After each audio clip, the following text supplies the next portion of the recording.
اعوذ باللہ من الشیطان الرجیم بسم اللہ الرحمن الرحیم۔ حاکم نیشاپوری نے مستدرک میں ابو اسحاق سے نقل کیا ہے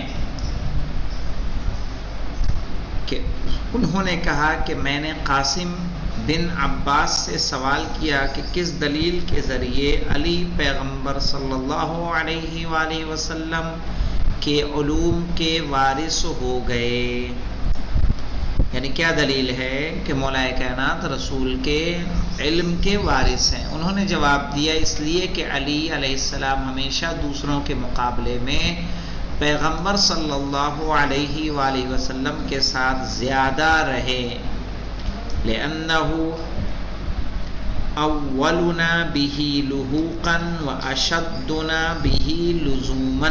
کیا معنی ہے؟ لأنه اولنا به لحوقا، اس لیے کہ رسول سے جوڑنے والے سب سے پہلے کون ہیں؟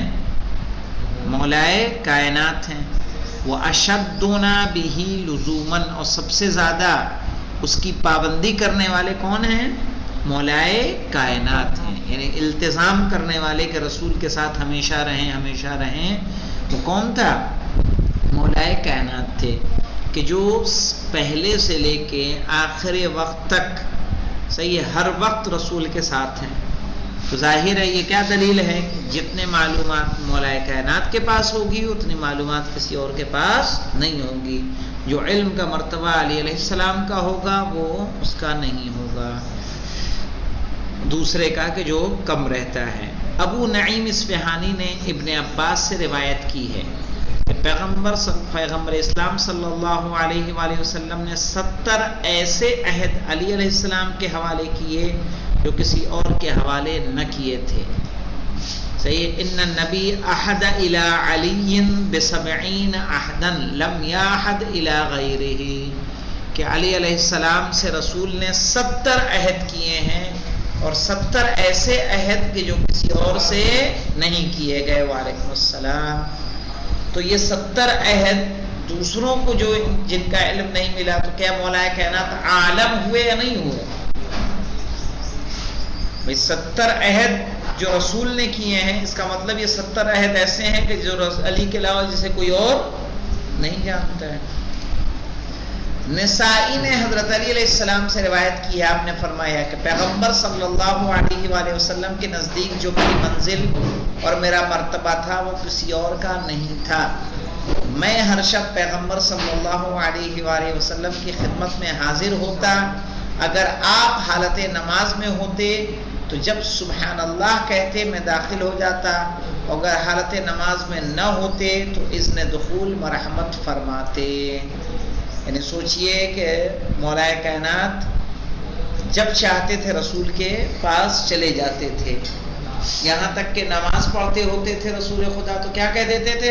مولا کائنات سبحان اللہ کہتے تھے اور چلے جاتے تھے، اور نماز میں مصروف نہ ہوتے تھے تو اذن دخول لے کے جایا کرتے تھے۔ تو کہا رسول کے پاس جب آپ لوگ جائیں گے تو مدینے میں انشاءاللہ آپ لوگوں کی زیارت ہو، ایک وہاں پہ ستون حرس ہے ریاض الجنہ میں، ایک ستون سریر ہے، شاید ستون سریر اس ستون کو کہتے ہیں کہ جہاں رسول خدا تہجد وغیرہ پڑھتے تھے تو وہاں لیٹ کے آرام فرماتے تھے اس ستون کے پاس، وہ پیڑ تھا باقاعدہ ایک۔ اور ستون حرس اس کو کہتے ہیں کہ جب رسول خدا آرام کرتے تھے تو مولا کائنات وہاں حفاظت کے لیے کھڑے رہتے تھے تاکہ کوئی آپ کی نیند میں، آپ کے آرام میں خلل پیدا نہ کرے۔ اس سے سمجھ میں آتا ہے کہ سب سے زیادہ اگر کوئی رہنے والے ہو مولا رسول خدا کے ساتھ ہیں تو کون ہیں؟ علی علیہ السلام۔ نسائی نے ہی ایک اور حدیث امیر المومنین علیہ السلام سے نقل کی ہے کہ آپ نے فرمایا میرا اور پیغمبر کا صلی اللہ علیہ وآلہ وسلم کا ایسا رابطہ تھا کہ میں جب بھی کوئی سوال کرتا آپ صلی اللہ علیہ وآلہ وسلم جواب مرحمت فرماتے، اگر میں خود سوال نہ کرتا تھا تو آ حضرت صلی اللہ علیہ وآلہ وسلم خود آغاز سخن فرماتے اور حقائق میرے حوالے فرماتے. یعنی مولا کائنات ہمیشہ رسول خدا سے سوال کرتے تھے. سوال علم میں اضافے کا باعث ہے یا نہیں ہے؟ علم میں اضافے کا باعث ہے. اور جو انسان میں دیکھیے، میں ایک اس میں بتا رہا ہوں کہ میں نے ابھی کئی دن ہوا اپنے مسجد میں کلاس شروع کی اذان کی. 2 ہفتے مان لیجیے، 1.5 ہفتے، دوسرا ہفتہ ہے شاید. دوسرے ہفتے میں ان لوگوں کی اذان تو صحیح نہیں ہوئی، یعنی لیکن رولز ان کو پتہ چل گئے، سمجھ گئے کہ کہاں کیا ہونا چاہیے. لیکن صحیح بولنے کو جب کہو، جب یعنی خود ان سے کہو کہنے کو، تو پھر اس کو اپلائی نہیں کر پا رہے ہیں ابھی بھی، کیونکہ اس کی ابھی پریکٹس نہیں ہے. لیکن ہاں اتنا جان گئے ہیں کہ کوئی دوسرا کرتا ہے تو وہاں یہ غلط کر رہا ہے، یہاں یہ بھول کر رہا ہے، ہم سے صحیح نہیں ہو رہا ہے.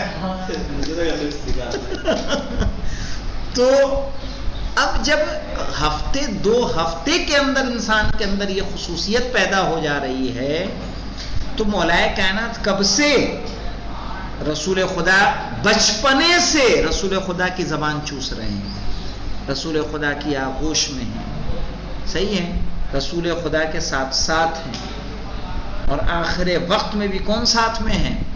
مولا متقیان علی علیہ السلام. تو ظاہر ہے آپ کا علم کا مرتبہ کیا دوسروں کے مطابق ہوگا کہ جو دوسرا کبھی آتا ہو کبھی نہ آتا ہو؟ نہیں ہو سکتا. نسائی نے ام سلمہ سے روایت کی ہے کہ خدا کی قسم پیغمبر صلی اللہ علیہ وآلہ وسلم سے سب سے زیادہ نزدیک شخص علی علیہ السلام تھے. ان یہ کیا ہے بیٹا؟ ان اقرب الناس، کیسے پڑھیں گے اس کو؟ ان اقرب الناس احدا الى رسول اللہ علی. صحیح ہے کہ رسول خدا سے سب سے پہلے سب سے زیادہ قریب عہد کے اعتبار سے کون تھے؟ مولا کائنات علی ابن ابی طالب علیہ السلام تھے. نسائی ہاں رائٹر ہیں.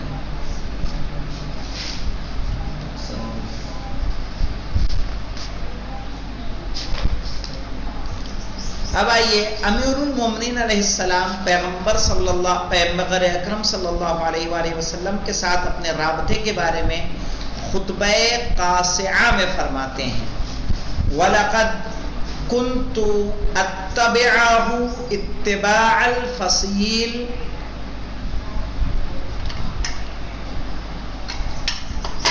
لِأَثَرِ أُمِّهِ. کیسے پڑھیں گے؟ وَلَقَدْ كُنْتُ أَتَّبِعَهُ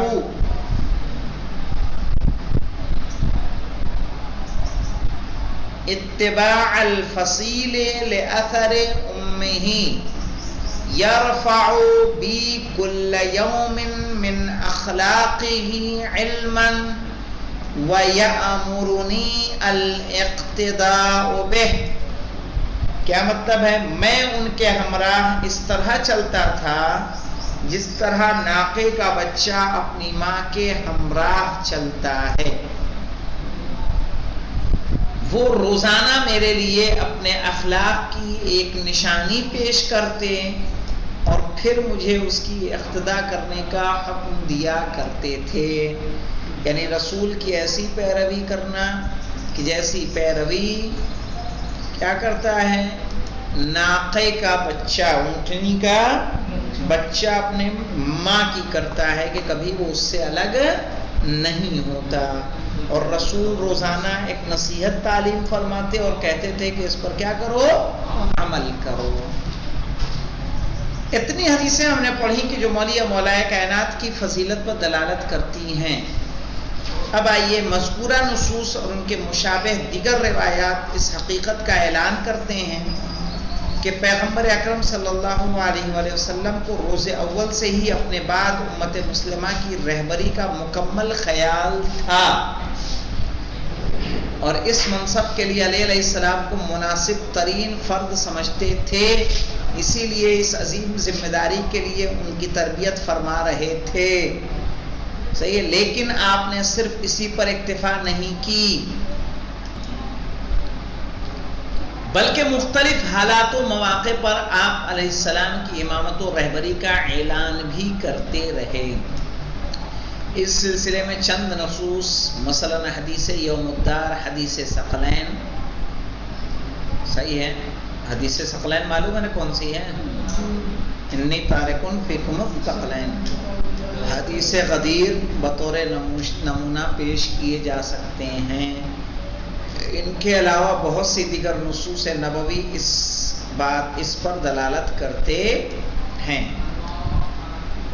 اب آئیے یہاں سے بات، اس بنا پر تشیع کوئی ایسی نئی چیز نہیں ہے جو اسلام پھیل جانے کے بعد مختلف حوادث زمانہ کی بنا پر ظاہر ہو گئی ہو، بلکہ یہ ایک ایسا عقیدہ ہے کہ جو اسلام کے ساتھ ساتھ فطری طور پر عالم وجود میں آیا. اب آئیے پھر شہید صدر کی رائے آ رہی ہے. شہید صدر رحمۃ اللہ علیہ نے رسول خدا کے بعد شیعیت اور مسلمانوں کے درمیان ایک الگ گروہ کے عنوان سے اس کی شہرت کے اسباب کا تذکرہ کرنے کے بعد پیغمبر اکرم کی خلافت و جانشینی کی گفتگو کرتے ہوئے یہ یاد دہانی کی ہے کہ پیغمبر اکرم کے صحابہ کے درمیان دو قسم کے افکار رائج تھے. ایک طرز فکر یہ تھا کہ حضرت کی رفتار و گفتار کے سامنے ہر طرح سے تسلیم رہیں اور اس سلسلے میں کسی دوسرے کے اظہار خیال کی گنجائش نہیں ہے. دوسرا طرز فکر یہ تھا کہ بعض کاموں میں خاص طور سے جن چیزوں کا تعلق مسلمانوں کی اجتماعی اور سماجی زندگی سے ہے، نص کے سامنے پوری طرح سے سر تسلیم خم نہیں کیا جا سکتا ہے، بلکہ یہ لوگ اپنے لیے رسول خدا کی رفتار و گفتار کے مقابلے میں اظہار خیال کے قائل تھے. اگر قائل نہ ہوتے تو سقیفہ میں جاتے. سمجھ رہے ہیں؟ ایک گروہ کیا کہ تمام امور زندگی کے چاہے جیسے بھی ہوں ان سب میں رسول کا حکم ہمارے لیے کیا ہے؟ سر آنکھوں پر ہے. دوسرا کیا ہے کہ جو امور مملکت ہیں کہہ رہے ہیں. اس کے بعد انہوں نے اصحاب کے درمیان اس طرز فکر کے کچھ نمونے ذکر کیے ہیں جن میں عمر ابن خطاب سر فہرست تھے. کیا مطلب مولانا؟ کہ جو معاملات لوگوں سے جڑے ہوئے ہیں، سماج سے جڑے ہوئے ہیں، اس میں رسول کی بات ہمارے لیے قابل قبول نہیں ہے. اس میں ہم اپنی رائے کے کیا ہوں گے؟ مالک و مختار ہوں گے. اس میں رسول کا کوئی دخل نہیں ہے. اور اس میں کچھ نمونے انہوں نے ذکر کیے ہیں، اور نمونوں میں سر فہرست کون سا نمونہ ہے؟ عمر ابن خطاب. اور آخر میں نتیجہ نکالا ہے کہ رسول اکرم کی رحلت کے بعد اس طرز فکر کا نتیجہ یہ ہوا کہ مسئلہ امامت و خلافت کے بارے میں مسلمان دو حصوں میں تقسیم ہو گئے.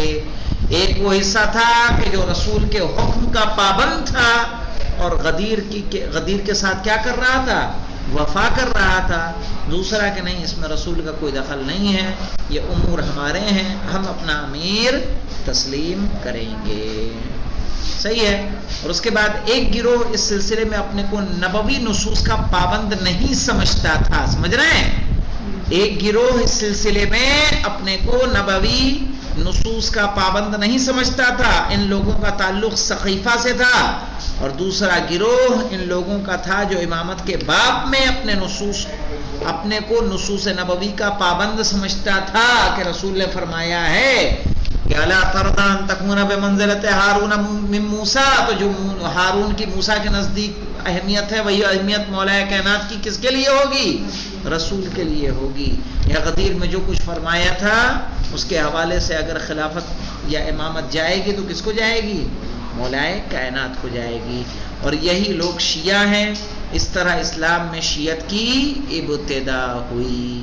یعنی شہید صدر کے ہاں کب ابتدا ہوئی؟ بعد رسول، بعد رحلت پیغمبر. سمجھ میں آیا کہ رحلت پیغمبر کے بعد کہا دو طرح کے لوگ تھے. ایک ہے کہ ہر معاملے میں رسول کا حکم ہمارے لیے کیا ہے؟ اعلیٰ ہے. اسی کے آگے ہمیں اپنے سر کو جھکا دینا ہے.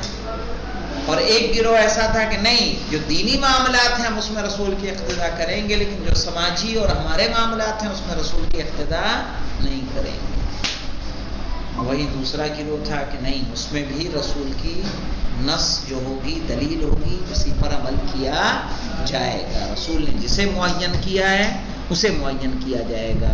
ورنہ یہی تو وجہ ہے، اگر یہ نہ ہوتا، اگر اس بات کا ان کو یقین ہوتا کہ نہیں رسول کے حکم کو ہمیشہ ہمیں ماننا ہی ماننا ہے، تو جیش اسامہ والا واقعہ کیوں پیش آتا؟ جیش اسامہ نہیں پڑھا ہے، آئے گا اس میں سب تذکرہ آئے گا انشاءاللہ.